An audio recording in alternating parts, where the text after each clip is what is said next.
Did masked heroes originate in Los Angeles? Many would argue that Zorro was the first modern character who propelled the idea of a masked vigilante into the popular cultural zeitgeist.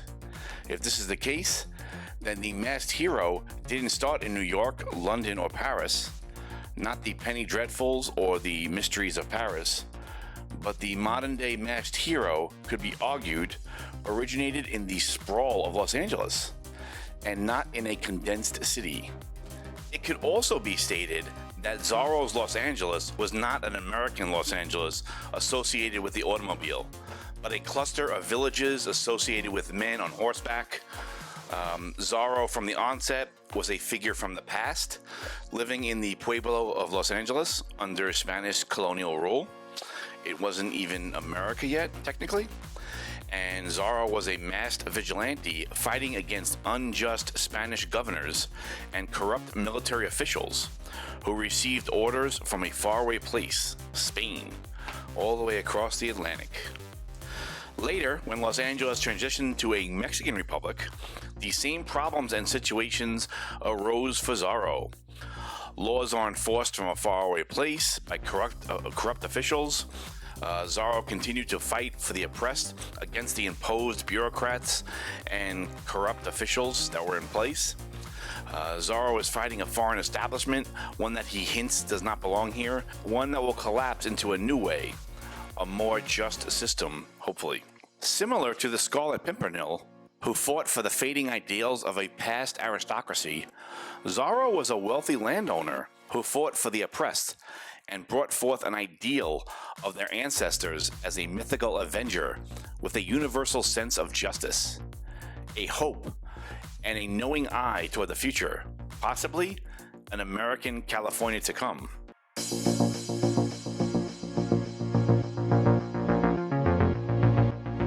If this is the first time we're meeting, hello, my name is Dave, and today we are talking about Zorro. Zorro is a fictional character created by Johnson McCulley.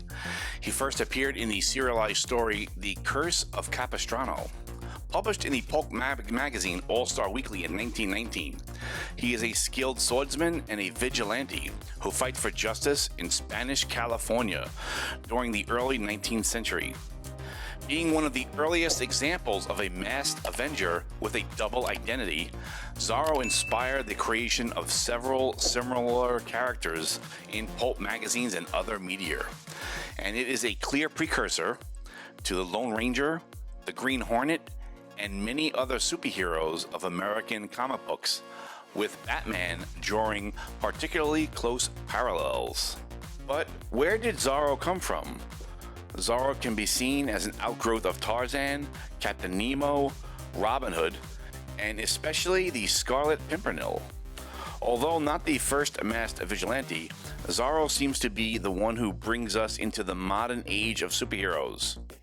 Zorro is widely regarded as the character who popularized the concept of a masked hero with a dual identity in the modern sense. There are several unique things about Zorro that set him apart from other fictional characters.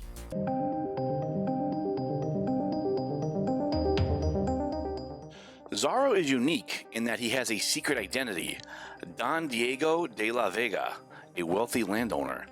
This dual identity allows him to move freely in both the upper and lower classes of society, and maintain his cover as a mild-mannered gentleman while also fighting injustice as Zorro.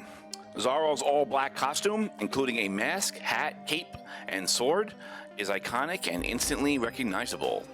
It adds an air of mystery to his character and allows him to remain anonymous while fighting corrupt officials and defending the oppressed. When the clumsy and inept Don Diego puts on the mask of Zorro, his present-day three-dimensional personality disappears, and he emerges as an ancestral archetype, an eternal myth, a hero for the ages, transforming out of the individual and into the collective avenger.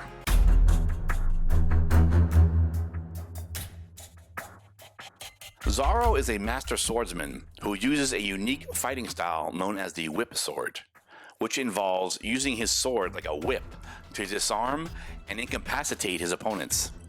This fighting style is efficient, bold, and impressive. Zorro is not only physically skilled, but he is also incredibly intelligent and clever. After all, Zorro is Spanish for fox. He uses his quick wit and cunning to outsmart his enemies and solve the problems of various confrontations and thrilling situations. Zorro usually implements a complex strategy, a contingency plan. I'm Batman. It's prepared before entering the battlefield, but also improvises plans in the moment as new dangers arise during combat. He never uses brute force, and indeed, more often than not, he uses humor and psychological teasing to irritate his opponents, causing them to lose their emotional detachment and become too eager for revenge, making them unable to coordinate effectively in combat. He fools them by provoking them into his traps.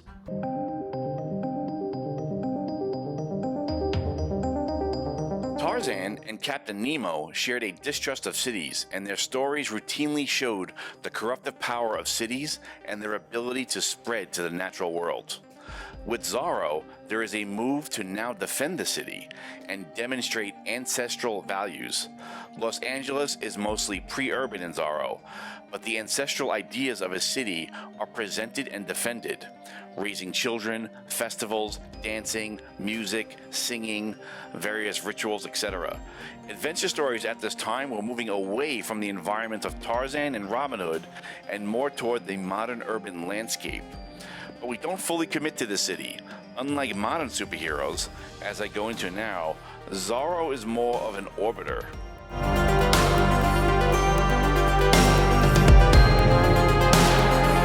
Tarzan is at one with the natural jungle. He swings from various branches and comes down at chaotic angles. Tarzan is barefoot and explores ancient cities that the jungle has grown over and consumed. Zorro is more of a visitor or interloper in his environment of Los Angeles. Although his feet are often off the ground, it is more a controlled circus performer routine. He is like a traveling gypsy, putting on a show for an audience below.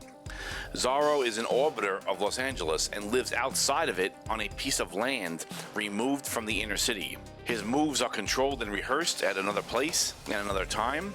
Zorro enters the city and performs moves no one has seen before. His visits are more nomadic from an outsider and remind the oppressed of an ideal past or a way back to a better way of life and a better sense of justice. This is very different than a Luke Cage or a Punisher, who appear to be products of their urban environments and lash out at their circumstances. Something has happened to them and their immediate surroundings, and it has triggered them into action. Zorro is an outside element entering the urban environment. He has a gentleman quality of a landowner and a nomadic observer. Zorro is associated with Los Angeles, but not of it. He is more ephemeral and represents the surrounding area and lands. He does not represent the inner city. He is more of an orbiter, being pulled in by the city and delivering justice from an ancestral place.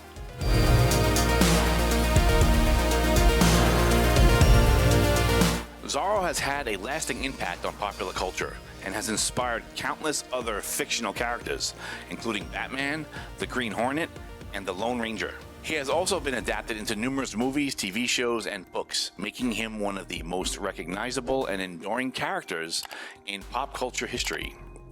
Was he the first masked hero in popular culture?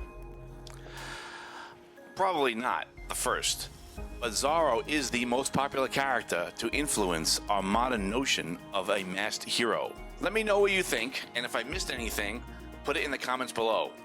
Thanks for watching, and I will see you guys next time.